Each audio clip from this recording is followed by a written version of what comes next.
welcome back to another week of videos. This week I'm going to usually start with something more serious, but since we're getting close to Christmas, the serious stuff is still going to be there, but it's not going to be as much. So I'm going to start with something a bit more fun this week, which is the Robocop trilogy. Normally this is what I'm doing like in the last video of the episode, last video of the week, but I thought I'd change it up. So you have Robocop, this wonderful Arrow box set, where you get booklets and everything else. I'll show you in a minute. And there's Robocop 2, which is one of those fun, weird sequels. There's also a Robocop 3 and a Robocop remake, which I have in like rubbishy versions of the Blu-rays. But I do have the Robocop 3 Collector's Edition pre-ordered, or ordered bits in back order somewhere. It's not a very good film, but I want to see what went wrong. So the Arrow one, you actually get some nice stuff. You get a poster. I'll show you the poster because the poster's kind of fun. Arrow does fun posters. See, there's a normal release, and then you've got the video when you get the video, and you get a booklet as well. A whole booklet, a whole Robocop booklet with pictures and articles. You get documentary stuff, and you get new commentaries in the box, 2 discs. So if you buy this box set, which or the steel book, you get 2 discs. You get the theatrical cut and you get the director's cut. Now, the director's cut's like about 20 seconds longer or something. It's not much longer. It's just violence. Usually you'd say that's like, what's the point then? But this is Paul Verhoeven doing the violence. So it's sort of funnier violence and darker, and it adds a weird feel to the film. But I'll get to that. Right, Robocop is a wonderful film from the 80s. This was one of the big hits of the 80s, along with like Terminator. These were the cyberpunk films. Like I did a whole video about cyberpunk, so I'm not going to repeat everything. I think I covered bits and bobs of Robocop there, but not in detail. Basically, cyberpunk was a movement in the 80s. It came out in the 70s actually, but Reaganomics kind of was the thing that gave it propulsion to make it a bit more political and a bit more anti-corporate and things like that. So, and like Terminator took the cyber elements of it and created this dystopian future, and Robocop was the satire. You know, there's other films like Blade Runner and things as well, but these were the kind of fun ones was Terminator and Robocop, because they managed to be fun and exciting and intelligent. Robocop was the most satirical one. In some ways the most moving one, because of a guy who's a cop in old Detroit. Basically he's just a normal working stuff. He works as a policeman. The policemen have been overtaken by the corporations, so they're having to fight for their pensions, and it's just total scummery by the corporations who are just trying to screw any working classes off. You see, Detroit is a haven of crime and despair, where the rich get richer, the poor get poorer, and a lot of the poor get, you know, into despair, into crime, and act self-destructively. There's lots of drunkenness, and there's like bad taste TV. It's just a horrible environment to live in. It's just like a little bit more extreme version of Reagan's 80s, where there was not much, there wasn't any area if you fell behind, there was no one to care for you. It was just this kind of dystopian future. The Verhoeven and the writers, Michael Miner and Ed Neumeyer, sort of sent up and pushed it to the sci-fi extremes. And into that situation comes the most ultimate metaphor for that, which is Robocop. Robocop is a guy, public servant, who gets blown to pieces by criminals. His body's taken away, put into this machine to become a cybernetic cop who's programmed by the corporations to do their bidding. So it's not that they put a machine on him and let him live again. It's like, no, you're now our property. You're technically dead. We can do what we want with you. So it's ultimate metaphor for like corporations taking over like humanity. And from there you get a story about a guy trying to find out what was his past, what was his life, who was he, because his memory's been wiped, so you just get flashbacks of his past, and he starts to realise he'd been murdered, and he starts to get revenge on the people who took him down. But amongst that, you also get a plot where he's stuck within a lot of corporate manoeuvring, because the guys who made them, OCP, have their own different corporate people who've their own angles on how they should strip mine this city. Because what they're trying to do is build this new city over Detroit, which is going to be this new corporate thing where they own everything, and all the money goes to them, and they want that pushed through. So that's their vision, and one of the ways we're going to make money while they're doing that, to fund this, to fund their bigger expansion into owning everything, kind of like Disney. Let's face it. And Disney's kind of turning into OCP here. The way of doing it is to control law enforcement and profiteer off that, and actually instead of having cops, they're going to have Robocops and robots who can just go out and police rather than the police themselves. So you've got Ed 209, which is this big technological tank that can blow a lot of stuff up, but it can't go up and down stairs, and it's malfunctioning a lot, and one of the first scenes you see, a hilarious scene where this guy, they're trying to show off Ed 209 as the next big thing, and they show them trying to do an arrest, and they throw the idea is, the stupidity of technology is, some guy throws the gun on the floor to show off an arrest procedure. It's one of the corporate guys who's meant to be arrested. They throw it on the floor, the machine doesn't hear it, and he blows this corporate guy to pieces. And a hilarious scene, because it's funny as hell, because it's so excessive.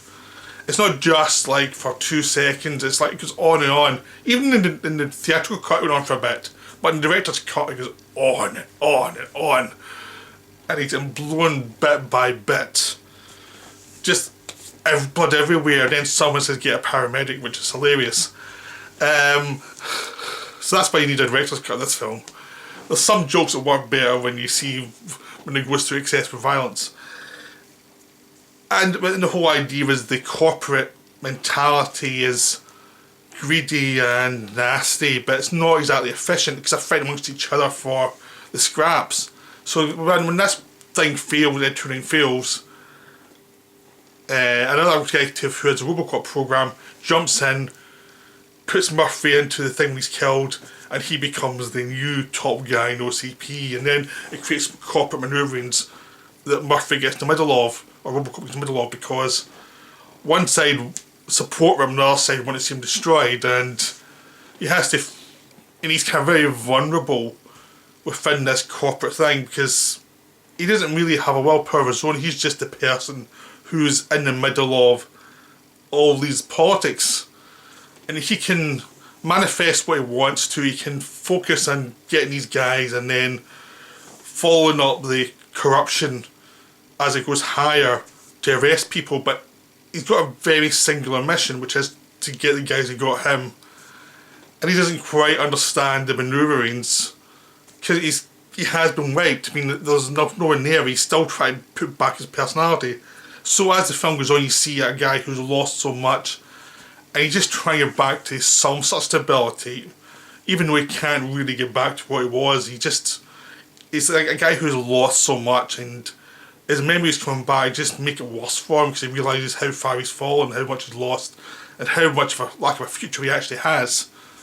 So it's a very moving story, set against this corporate world that doesn't care about that. They'll wipe his memory again and again if they want to.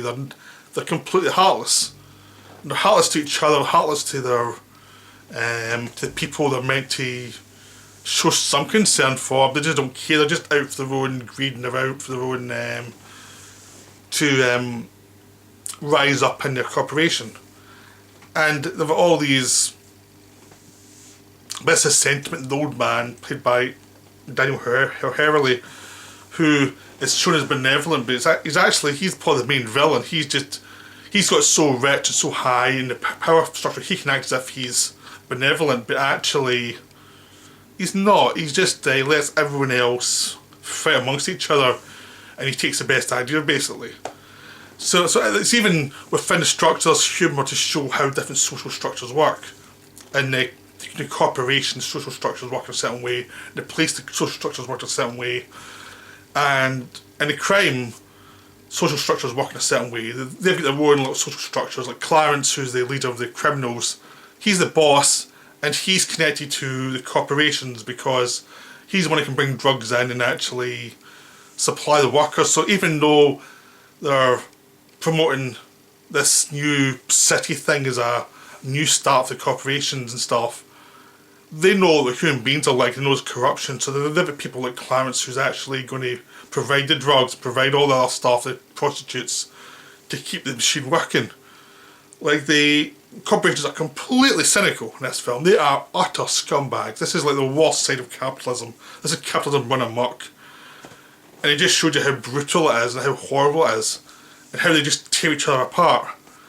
And one of the things about Robocop, we find out in this film, it became a problem with the sequels, was Robocop's not a character who is dynamically moving forward for a purpose.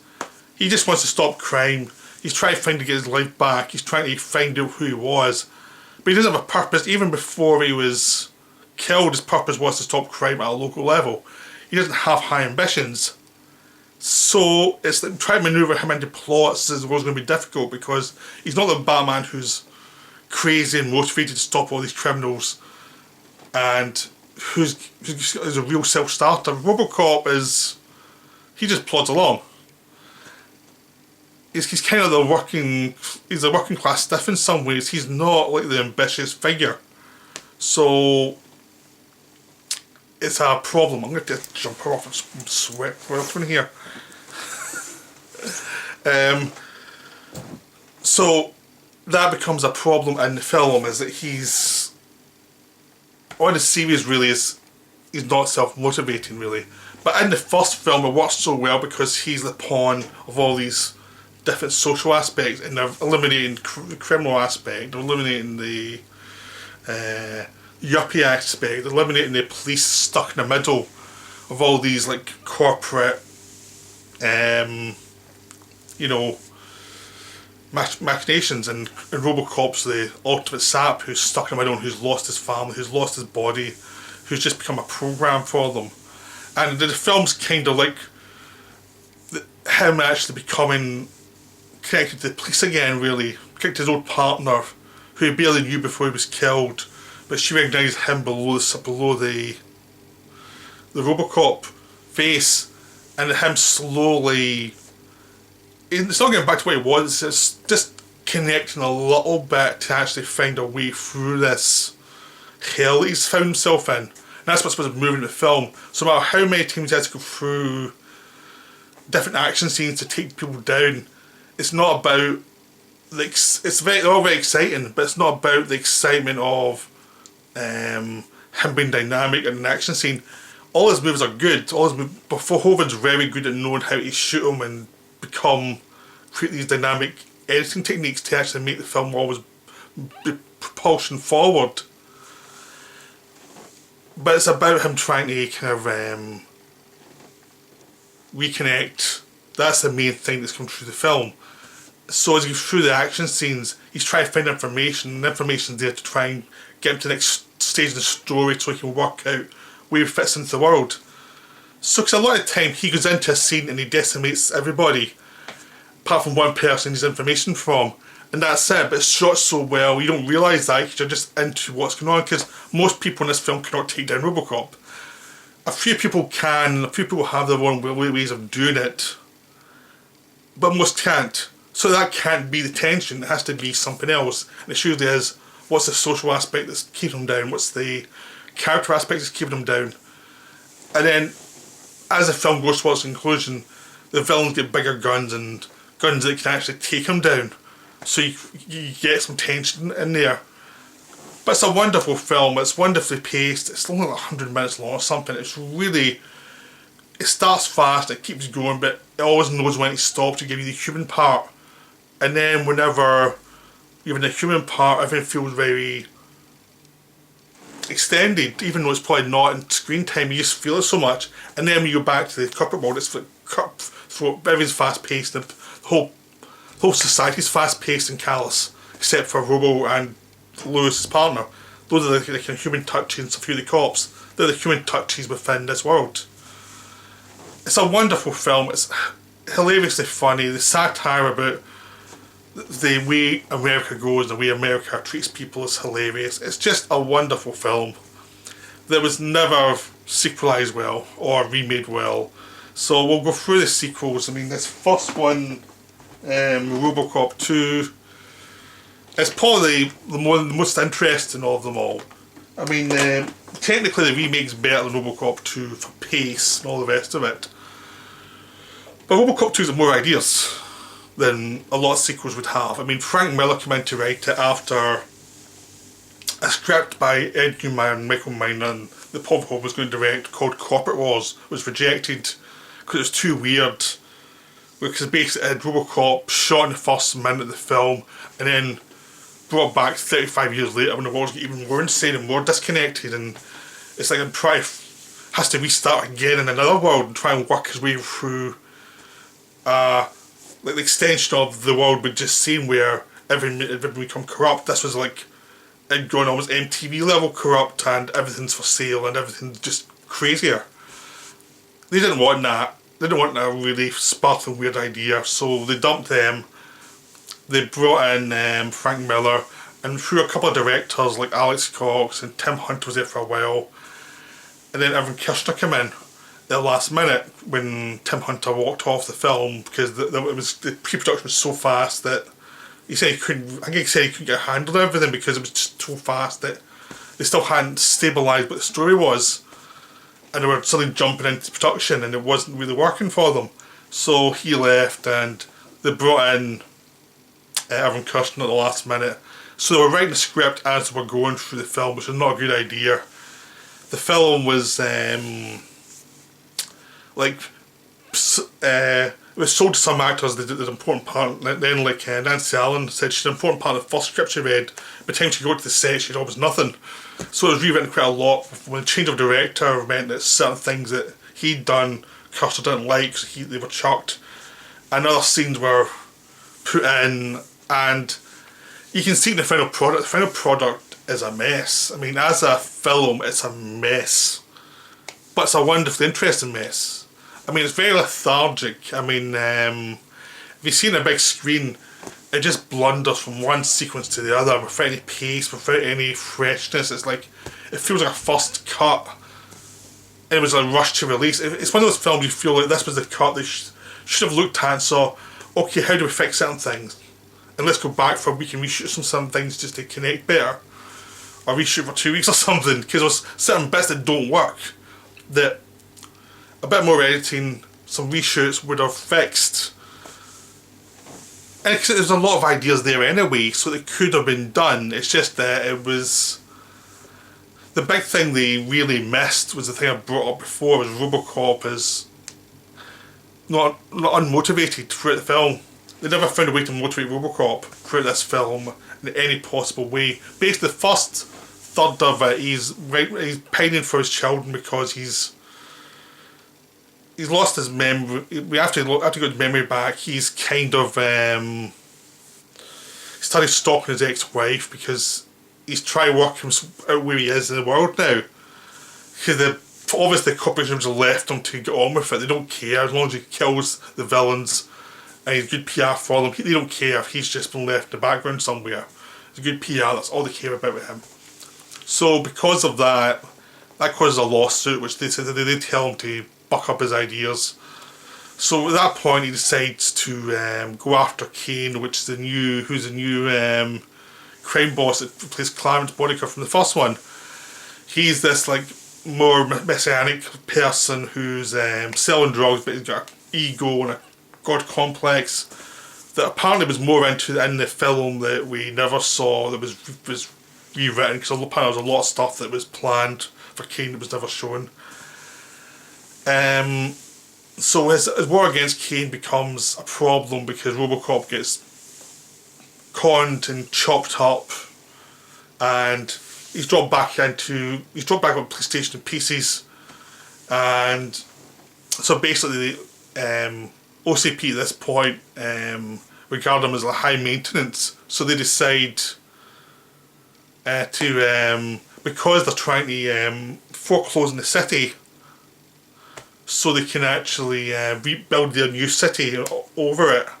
They decide to keep Robocop offline or put him back online, but have him be so transformed into this kind of PC guy that he doesn't even violence or anything. He's been given all these instructions in his programming that has completely corrupted him. And that's some of the best stuff in the film, as he has to go out and make arrests, and he's so messed up he can't do anything. He's like shooting people who smoke, and he's reading reminders to a corpse, and he's just weirded out. All this sounds better when I'm talking about it than it actually does in the film. I mean, when you see in video, this flow's not so bad, but you see in the cinema, it's very blocky because the way it's been directed is very blocky. Finally, eventually, he gets rid of that programming. He goes back after Kane, destroys Kane's headquarters, puts Kane in a coma. At that point, the OCP put Kane inside a Robocop 2. They're trying to get a new Robocop, so they get a whole army of Robocops for when they have the city. And nothing's working because anybody else to put in the Robos thing commits suicide and go mad, but only Murphy's managed to do it because it's an insane thing to do to anybody. Kane's the only other one who actually finds it good for him, but unfortunately he's a psychopath drug addict, and all hell breaks loose. Kane goes on a rampage, and Robo has to defeat him again. So as you can see, it's a bit of a messy structure, but something could have come of it if they had the time, really. It wasn't a bad idea. It's just that certain plot points needed to be worked out. Like, why would they put a psychopath in this Robocop thing when he's a drug addict? His brain needs the drugs, so they put him out to kill these drug dealers. Why would you do that? And then you also get access to the drugs that way. So why would he stay in their control? Apparently they think about programming or keeping him under control, but he easily goes around that, and it's like it's a plot line that hasn't been worked out properly. And there's a whole bunch of stuff like that. They start stuff, they stop it straight away, and then instead of letting it develop throughout the film, like the bit of the wife could have developed even beyond the time when he rejects her, could have developed throughout the bit when he's going mad as well, and through the other stuff, and could have created a complex thing. It's not, it's chucked. They create the thing about Robocop being corrupted. That could have been residues in the last third of the film. It's not, it's just dropped after they've got some jokes out of it. The whole thing about Robocop is he's meant to be the protagonist. And all the stuff I'm telling you about sounds dynamic, but it always is feeling he's been pushed to the back of his own film. Because the interesting stuff's all to do with the villains and OCP, how they're manipulating the city to foreclose in the city. That gets more attention, it feels. Those are all the better, interesting, more interesting scenes as the old man becomes more villainous. And it's like they don't have a place for the lead character in the film. It's just this character that they just move around a lot, and they don't connect him up to the plot the way the first one did. They don't have him connected to any of the foreclosure stuff in an interesting way. He just blunders into it via going after Kane, rather than having some connection to it via maybe his family or something that would have created a more dynamic presence in the first story. It just becomes this mess of scenes that are all really interesting sci-fi ideas, but nothing's been cohered into something that's really works, really satisfying. So you leave the film feeling, that was interesting, I liked the world, I still like Robo, but it's a bit cold, he's been pulled back from where he was in the first one, he feels a lot less human now. He just feels like someone on a chessboard, he doesn't really feel that interesting. His connection to the cops feel a lot less now because Lewis has been downplayed, everyone's been downplayed. So it's one of those films that's unsatisfying but it's interesting. It's not a complete loss, but it's not great either. But the Phil Tippett stop motion effects of Robocop 2, of the second Robocop, are great. That's worth seeing. And it's obviously a big inspiration for End of Iron Man. The final fight scene in this, it's just pretty much End of Iron Man. Iron Man obviously saw this and went, that's interesting, we can do one version of that. I mean, it's not plagiarism or anything, it's just like, that's a good idea, let's do a version of that ourselves that's... Because I mean, robots find robots is nothing new in cinema. But you watch both scenes together, you see, that was probably an inspiration. But Iron Man, they actually had a lead character who you cared about. And this one, it's not so much. So that was the end of the good Robocops. Robocop 3 is directed it. He's the one who did Monster Squad, which is terrific. He was brought in to add some, because the second one didn't do so well, but the children liked it. They thought they would tone everything down and make it much more child-friendly, less violent for the third film. He was brought in to do that, and to take what was the second half of Frank Miller wrote this epic first script for Robocop 2. It was like cut in half. The first half went to Robocop 2, so what was left was put into Robocop 3. So the second half was basically Robocop dealing with people who were getting forced out of their homes to make way for the new city. And the whole idea was the old man, all these people have been, an OCP have been thrown out by new buyers to them. That should have been something interesting, but it wasn't, because the villains are just Japanese people. That's it, the Japanese are the villains, and they bring them in to have like ninjas and stuff to fight Robo. You know, it's silly. It doesn't work at all. Basically you've got like a robot ninja fighting Robocop. Now Robocop's meant to be the first this new generation of robot cyborgs. And then suddenly from Japan comes one that's way more advanced and has way more autonomy, and it's like, that doesn't make sense in this world at all. Then they give Robocop a jetpack, which doesn't make sense in this world. Which, in the first two, it was like they could barely get anything to work, now suddenly a lot of fantasy stuff can work. It just doesn't work. Plus you have a lot of characters in here that are basically replacements for other characters from other movies. With new actors, and everyone's overacting. And it becomes very annoying. So you see a lot of actors you recognise, like CCH Pounder and stuff like that, who are in it but who are yelling a lot, and it's just it doesn't really work. But they've now Robert Burke plays Robocop. He does his best, but he doesn't really have much to work with.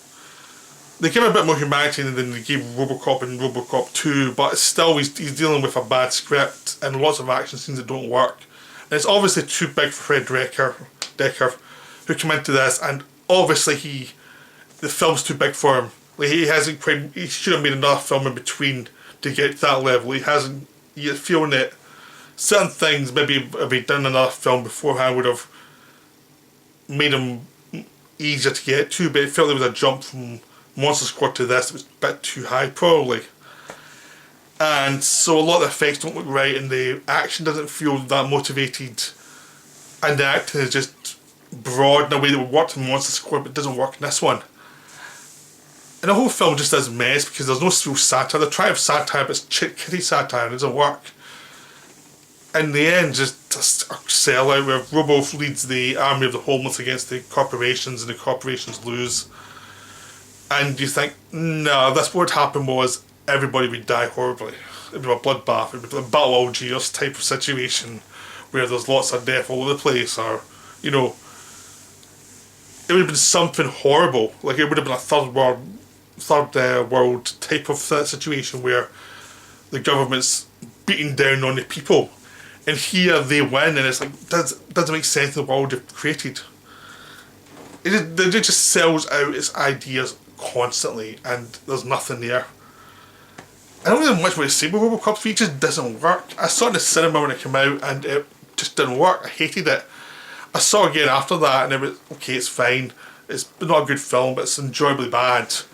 But it just does not work. It just doesn't work in the world it was created. It doesn't seem to connect up. The whole Japanese angle is completely a waste of space. They don't understand where to place Robocop in this world. I mean, it should have been pretty much Robocop versus Corporate OCP. It doesn't work though, because the they pad it out so much with this Japanese stuff that by the time you get to the point again, it's a waste of time. You've got this British villain who's a mercenary trying to kill Robocop as well, which is kind of boring. The whole movie just blah. That's what it is, it's blah. So it's a dead loss for a film, I'm afraid. It's just a total dead loss. Then we get to the remake. But there's some TV stuff after that as well, which we'll ignore completely because no one ever remembers it happened. There's a remake, Jose Padilla, who did the Elite Squad movies, which are very good, came in to do a remake, and MGM.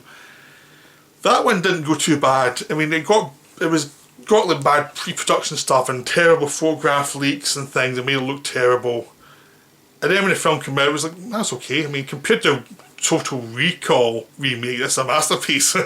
But on its own, it's fine. I mean, it's not as good as the original, but it's more professional than the rest of them. The guy playing Robo is okay, but he's no Peter Weller.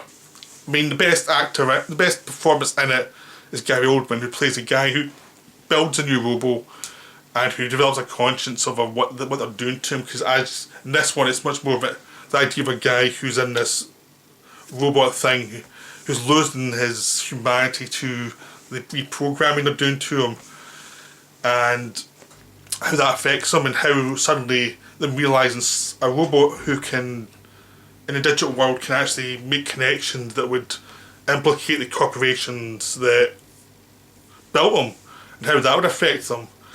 Which is a good idea, but it's not developed properly.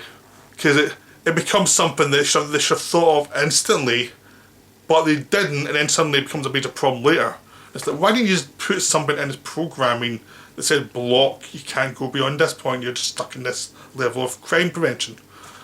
It's a plot point that could have been developed instantly. Or they also could have put the idea that everything was more grey than you initially thought, and it could have been some interest that way, like having a robot that suddenly faced an idea that life's not as simplistic as black and white. That could have been interesting, not done. It's just this, which is very annoying because Padilla, the Elite Squad, it was about shades of grey in a corrupt system and how you have to try and get through the corruption. So the director who could have done that, it didn't mean they had to say these guys are ultimately good. They could have said they're criminals, but this is what affects things and things. Instead, it just becomes a good guy versus bad guy thing, and it's unsatisfying that way. But whenever it's a Gary Oldman dealing with a robot and trying to work with the robot and trying to deal with his conscience, it's good. Michael Keaton's is the villain, the guy who leads the OCP. He's good, but it's not one of the best performances. He's doing his best with mediocre material. He's got some good actors like Jennifer Reilly, who's one of his top corporate people. Again, they're dealing with mediocre writing, so they do their best. Jay Baruchel's in it as well, as one of those Tories too. It's one of those films, there's a lot of talent there, but they never get the script right. But there's enough talent to make it enjoyable to watch. It's an enjoyable watch. It passes the time fine, it moves like a decent clip, and just at the end of it you don't really remember much. Well, in the original Robocop you remember a lot after you've seen it. That's the biggest thing I've got against this film, it's very unmemorable. So I would say go watch the original is brilliant. The remakes, okay. Robocop 2 is okay. Robocop 3 is a mess. But I hope you enjoyed this. I'll be back soon with another video. Leave comments about what you think of Robocop below. Right, bye.